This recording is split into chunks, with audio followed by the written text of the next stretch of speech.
It was my decision. It goes without saying that I and the whole team here are totally devastated and a little bit shell-shocked by what's happened today.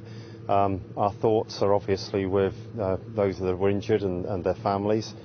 As a company, we exist to give people safe, fun, memorable days out, and today something clearly went terribly wrong.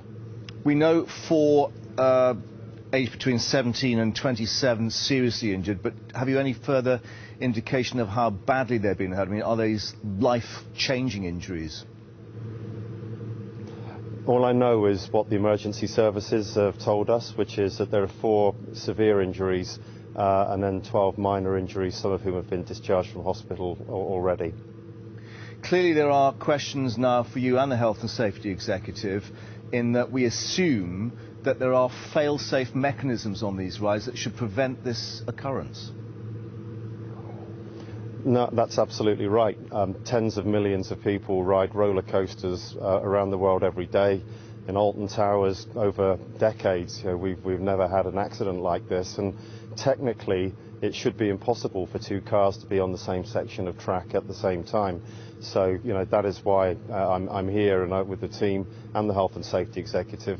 We need to really look into how that could have occurred. And what are the carriages, the cars themselves? Are they crash tested as such? Are they strong and resilient enough, bearing in mind these appear to be leg injuries that these people have suffered?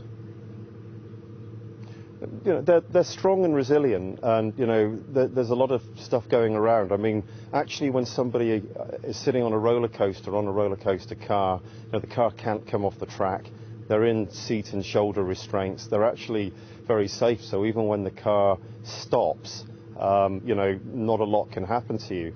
But as I already said, what all roller coasters are designed as is that there are fail-safe systems and brake locks around tracks to make sure that only one car can be on a section of track at a time. And clearly today that didn't happen, and that is what we need to understand.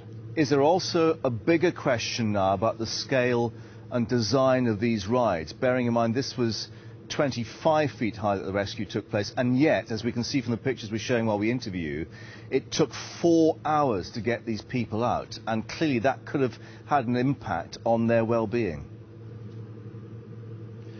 Look, honestly, I guess the emergency services took the decisions, around the injured people, and the nature of the industry, the injuries meant that they wanted to have a stable platform.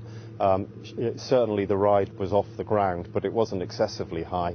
I think it was more to do with the fact that they wanted to make absolutely certain that we got the injured people off in the most safe and effective way.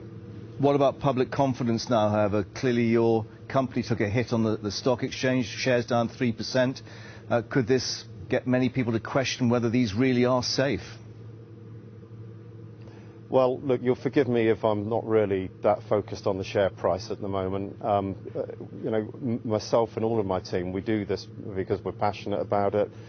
People love the business. And as I've just said, I mean, Alton Towers has got a fantastic record for safety.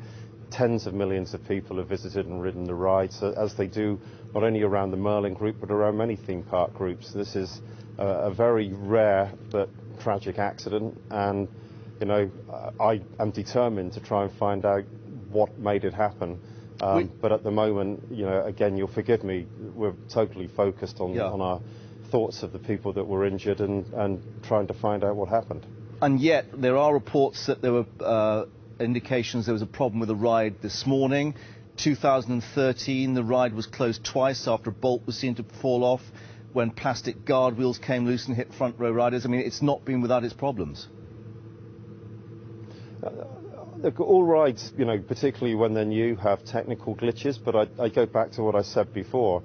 Actually, sitting on a roller coaster car that is attached to a track from which it cannot come off, and where you have shoulder restraints that cannot come on locked, is a very safe place, and that is why, there haven't been records of injuries like that. All rides have technical glitches.